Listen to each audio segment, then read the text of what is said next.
Let's now shift our attention to Pakistan, which is also witnessing an economic crisis. In a fresh attack aimed at the Shehbaz Sharif government, the PTI chief and the former Prime Minister Imran Khan warned that Pakistan is not far from a Sri Lanka moment, where people will march against what he described as the mafia led by the Shehbaz Sharif family and also the former President Asif Ali Zardari.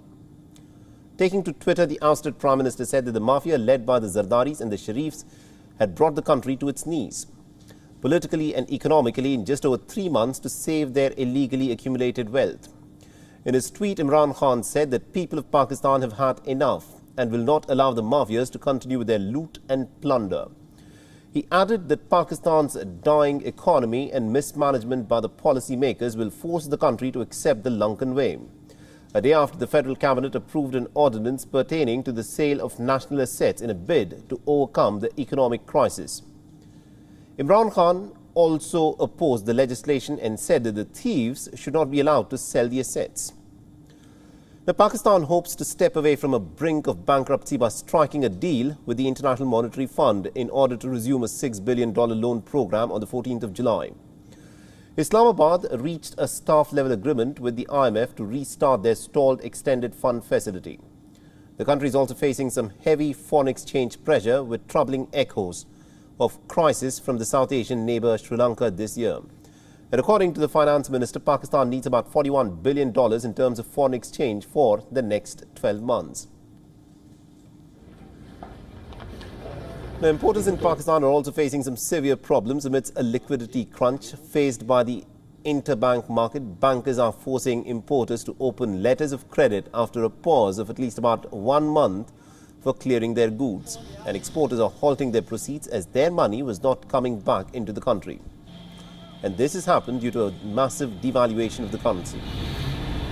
Meanwhile, the head of Pakistan's top bank said that Pakistan's $33.5 billion external financing needs are fully met for the financial year 2022-23.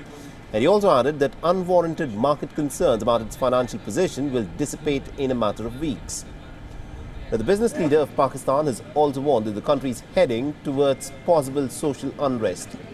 And there are fears that it is becoming unsafe for foreign investments due to back-to-back government policies that seek to discourage investors.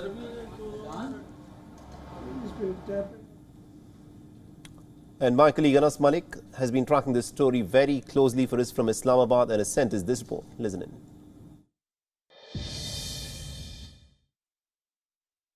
Former Pakistani Prime Minister Imran Khan has warned that Pakistan can face Sri Lanka-like situation if those in power continue to steal the mandate of the people. These comments were made by him in response to the candidature of the Chief Minister of Punjab that saw high political drama in Pakistan, which currently ensues as well. The matter is before the Supreme Court. Now, given the economic condition, the depleting economic condition, with Pakistani rupee fast losing its value against the US dollar, the Pakistani Prime Minister time and again has said that it's him and his party which is exercising restraint. But if the situation continues like this, where mandate of the people is not respected, then things can possibly go out of hands onto the same path as how it was in Sri Lanka.